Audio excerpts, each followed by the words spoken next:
नमस्कार दोस्तों, अगर कहानी पसंद आए तो लाइक, शेयर और कमेंट जरूर करें।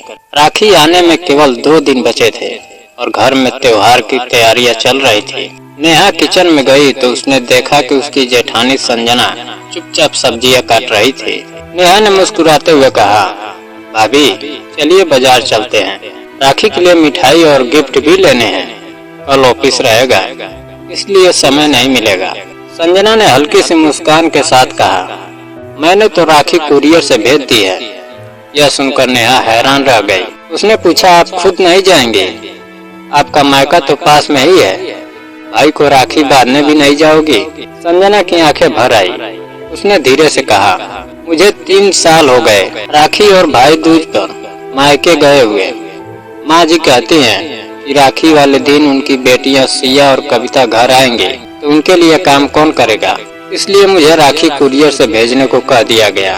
मैंने कई बार कहा कि मैं रात में जाकर सुबह वापस आ जाऊंगी, लेकिन किसी ने मेरी बात नहीं मानी। तुम्हारे भैया भी माँ के सामने कुछ नहीं बोलते। मैंने लड़ाई करने से अच्छा चुप रहना समझा। इतना कहते ही संजना रोने लगी। नेहा समझ गई कि उसकी जेठानी कितने दर्द में जी रही है। थोड़ी देर बाद संजना ने कहा, मेरे मायके में भाई दूज भी बहुत धूमधाम से मनाई जाती है, लेकिन यहाँ कहा गया है कि हमारे घर में यह रिवाज नहीं है, इसलिए अब तुम्हें अपने मायके जाने की जरूरत नहीं है। लेकिन सिया हर भाई दूज पर यहाँ आती है। उसने अपने ससुराल वालों से कह रखा है कि उनके यहाँ भाई दूज मनाई जाती है, जबकि वहाँ ऐसा कोई रिवाज नहीं है। वह पूरा दिन यहाँ रहती है, लेकिन मुझे अपने भाइयों का तिलक करने का भी हक नहीं मिला। आखिर बहू क्या बेटी नहीं होती? यह कहते हुए संजना फिर रो पड़ी। नेहा ने उसे गले लगा लिया।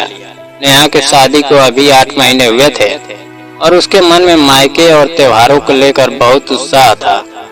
दोनों बहुएं नौकरी करती थी और एक दूसरे को बहन की तरह मानती थी, लेकिन उनकी सास निर्मला जी को दोनों का इतना प्यार पसंद नहीं था। हालांकि दोनों के कारण उन्हें आराम मिलता था, इसलिए वह ज्यादा कुछ नहीं कहती थी। संजना का पति सोहन हमेशा अपनी माँ की बात मानता था। वह कभी गलत बात के खिलाफ खड़ा नहीं हुआ, इसलिए संजना ने भी अपनी बातें कहना छोड़ दिया था। रात को खाना खाते समय नेहा ने कहा, माँ जी कल मैं और भाभी आधे दिन की छुट्टी लेकर बाजार जाएंगे। राखी और मिठाई भी खरीदनी है। आपको कुछ मंगवाना हो तो बता दीजिए। निर्मला जी ने तुरंत कहा, तुम्हारी राखी अभी तक कुरियर से नहीं गई। राखी वाले दिन तुम कैसे जाओगी? सिया और कविता भी तो आएंगी। तब नेहा ने मुस्कुराते हुए कहा, तो आने दीजिए, वे अपने मायके जाएंगे और हम अपने मायके जाएंगे। हम सुबह का काम करके निकल जाएंगे, शाम तक वापस भी आ जाएंगे। रास्ते में भाभी का मायका पड़ता है तो मैं उन्हें छोड़ दूंगी। यह सुनते ही निर्मला जी गुस्से से भर गई। उन्होंने कहा, संजना कहीं नहीं जाएगी। घर की बेटियां आएंगी तो उनकी सेवा कौन करेगा? बहू हो तो बहू की तरह रहना सीखो। तभी सुरेंद्र जी कुछ कहना चाहते थे, लेकिन निर्मला जी ने उन्हें रोक दिया और बोली, यह औरतों का मामला है, आप बीच में मत बोलिए। नेहा ने शांत स्वर में कहा, माँ जी बहुएं भी किसी की बेटियां और बहनें होती हैं। क्या उन्हें अपने भाइयों को राखी बांधने का अधिकार नहीं है? आपकी बेटियां मायके आएंगी तो क्या हम अपने मायके नहीं जा सकते? मैं तो जरूर जाऊंगी और भाभी भी मेरे साथ जाएंगी। तभी सोहन गुस्से में बोला, संजना कहीं नहीं जाएगी। अगर वह गई तो मुझसे बुरा कोई नहीं होगा। माँ ने जो कह दिया वही होगा। और अमन, तुम अपनी पत्नी को समझा दो। तभी अमन ने शांत लेकिन मजबूत आवाज में कहा, बिल्कुल सही भैया, अगर घर की बहुएं नहीं जाएंगी तो माँ सिया और कविता को भी कह दीजिए वे अपनी राखी कुरियर से भेज दे। उनकी नंदे भी तो उनके घर आती होंगी, फिर वे अपने घर का काम छोड़कर यहाँ क्यों आती हैं? सब लोग हैरान होकर अमन को देखने लगे। अमन ने आगे कहा, भैया मैं आपको अपना आदर्श मानता था, लेकिन आज दुख हो रहा है। आपको पत्नी का कर्तव्य याद है, लेकिन अपना कर्तव्य भूल गए।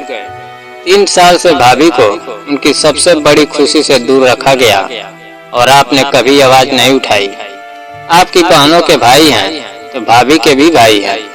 माँ आपने बरसों पहले बुआ जी का यहाँ आना बंद करवा दिया था, पिता भी उनसे मिलने जाते थे, लेकिन आपने एक बेटी का मायका छीन लिया। अब आप बहुओं के साथ भी वही करना चाहती हैं, लेकिन अब ऐसा नहीं होगा। अगर इस घर की बहुएं अपने मायके नहीं जाएंगी तो आपकी बेटियां भी यहाँ नहीं आएंगी। वे भी अपने घर में रहकर राखी मनाएंगी। कुछ देर के लिए पूरे घर में सन्नाटा छा गया। अमन इतना कहकर कमरे से बाहर चला गया।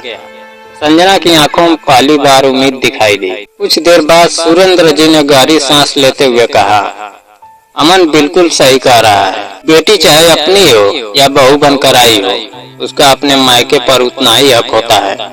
इस बार दोनों बहुएं अपने भाइयों को राखी बांधने जरूर जाएंगी और हमारी बेटियां भी अपने अपने घर में खुशी से त्योहार मनाएगी। यह सुनकर संजना की आंखों से खुशी के आंसू बहने लगे। नेहा मुस्कुरा रही थी और निर्मला जी पहली बार चुप थी, क्योंकि उन्हें एहसास हो गया था कि रिश्ते अधिकार छीनने से नहीं बल्कि प्यार और सम्मान देने से मजबूत होते हैं। दोस्तों, आपको इस कहानी से क्या सीख मिलती है, हमें जरूर बताएं। अगर कहानी पसंद आई हो तो वीडियो को लाइक और चैनल को सब्सक्राइब करना ना भूलें। जय हिंद।